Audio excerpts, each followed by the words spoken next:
तो last class में हम लोगों ने देखा था कि कैसे आपने अलग अलग ऑर्बिट का बकायदा डायग्राम बनाया था, जिसके अंदर एस ऑर्बिटल कैसा था, स्फेरिकल शेप का था। पी ऑर्बिटल कैसा था, डम्बल्ड शेप का था, P X, P Y, P Z. और उसके बाद आपने डी ऑर्बिटल का शेप देखा था, जो डबल डम्बल शेप का था, जिसमें आपने पढ़ा था D X Y, D Y Z, D Z X, D X square minus Y square, D Z square. और एकदम लास्ट में मैंने आपको एफ ऑर्बिटल का शेप डाउनलोड करके दिखाया भी था कि एफ ऑर्बिटल का शेप कैसा होता है देखने में। बस देखने में कैसा होता है उतना ही पता करना है, हम लोग को उसको ड्रॉ नहीं करना है, ना एग्जाम में कभी पूछा जाएगा। इतना तक हमने समझ लिया था। अब हम लोग क्या समझ रहे हैं कि कभी भी किसी एटॉमिक ऑर्बिटल में इलेक्ट्रॉन कैसे फील किया जाता है, यानी फीलिंग ऑफ एटॉमिक ऑर्बिटल। और इसी के आधार पर आप क्या करते हैं, किसी भी पर्टिकुलर एलिमेंट का एटॉमिक या इलेक्ट्रॉनिक कॉन्फ़िगरेशन आप क्या करते हैं, लिख देते हैं। जैसे पहले कुछ रूल है उसको पढ़ते हैं। जैसे मैं एक एग्जांपल देता हूं कि आज की क्लास में हम लोग क्या सीखेंगे। मान लीजिए जिंक है, जिसका एटॉमिक नंबर कितना है, 30 है।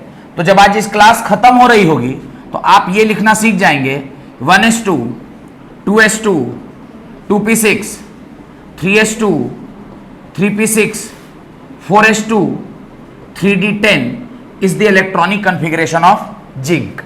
आज की क्लास अंत होने तक में आप भी इस तरह से हर एक एलिमेंट का कॉन्फ़िगरेशन लिखना सीख गए होंगे। यही आज का हम लोग का टारगेट है कि चाहे कोई भी एलिमेंट हो, 1 से लेकर 30 तक। आप लोग के सिलेबस में कितना है, atomic number 1 to atomic number 30। मैंने 30 का ही लिख दिया है, जैसे मुझे ये याद है ऐसे इसको याद नहीं करना है, पर आप लोग भी इसको लिखना सीख जाएंगे। इसके लिए जो सबसे पहला टॉपिक है वो लिखिए, relative energies of atomic orbital. पहला जो टॉपिक है वो लिखिए, relative energies of atomic orbital. Relative energies of atomic orbital. इसके अंदर पहला टॉपिक है for hydrogen atom. For hydrogen atom. Hydrogen atom में क्या होता है, जो एनर्जी लेवल्स है, जैसे पहला एनर्जी है 1s का, ये सबसे छोटा है। फिर आपके पास कौन है, 2s is equal to 2p है। फिर आपके पास कौन है, 3s is equal to 3p is equal to 3d है। फिर आपके पास कौन है, 4s is equal to 4p is equal to 4d is equal to 4f, and ये चलता चला जाएगा। ये एनर्जी है जब आप किसी भी हाइड्रोजन के किसी भी एटम के लिए आप जब इसका एनर्जी लिखते हैं फॉर एनी ऑर्बिटल, तो हाइड्रोजन के लिए ये एनर्जी लेवल डायग्राम है।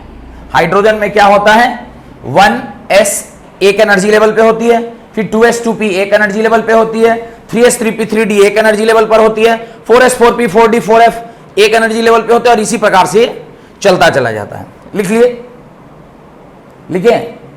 अब इसका जब मैं एनर्जी लेवल डायग्राम बनाऊंगा, क्या बनाऊंगा, जब मैं इसका एनर्जी लेवल डायग्राम बनाऊंगा तो देखिए कैसा बनेगा एनर्जी लेवल डायग्राम। जब मैं इसका एनर्जी लेवल डायग्राम बनाऊंगा, ये आपका, और ये आपका होगा, ये दो आपका अलग अलग एक्सिस है। एक एक्सिस पर आपने लिखा है इंक्रीजिंग एनर्जी, ये क्या है, इंक्रीजिंग एनर्जी, इंक्रीजिंग एनर्जी। अब ये सबसे पहले जो सबसे नीचे है वो कौन सा डब्बा है, अच्छा वी कैन हैव डब्बाज ऑल्सो हियर नो, हम लोग डब्बा भी बना सकते हैं।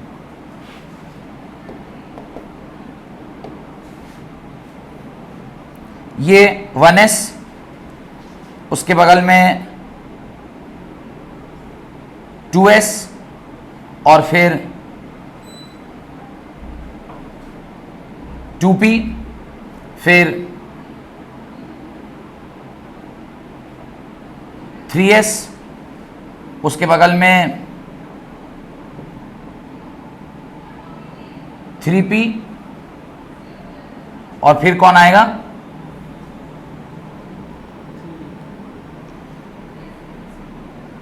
3d, फिर कौन आएगा? 3d, फिर ऊपर कौन है? 4s, फिर है 4p, फिर है 4d, और इसके बाद पूरा तो बन नहीं पाएगा, पर अधूरा ही समझिए, इस तरफ क्या है आगे? 4f है। These are the different energy levels. ये 1s है, this is 2s and this is 2p, this is 3s, this is 3p, this is 3d, this is 4s, 4p, 4d and 4f. इसके अंदर कितने ऐसे डंडे होंगे? p में कितना ऑर्बिटल होता है? d में कितने ऑर्बिटल्स होते हैं? d में 5 ऑर्बिटल होता है, f में 7 होते हैं, तो उधर है 7, तो ऐसा समझ लीजिए। ये इस प्रकार से एनर्जी लेवल डायग्राम है। किसका एनर्जी लेवल डायग्राम है? ये हाइड्रोजन एटम का एनर्जी लेवल डायग्राम, जहां पे 1s सबसे नीचे है, फिर 2s 2p का एनर्जी सेम है, फिर 3s 3p 3d का एनर्जी सेम है, 4s 4p 4d 4f का एनर्जी लेवल सेम है। This is the orbital diagram या energy level diagram for hydrogen. Done? ये बना लिए? जल्दी जल्दी बनाइए। तो अभी तक जो कुछ भी हम लोग पढ़े हैं बोर के मदद से,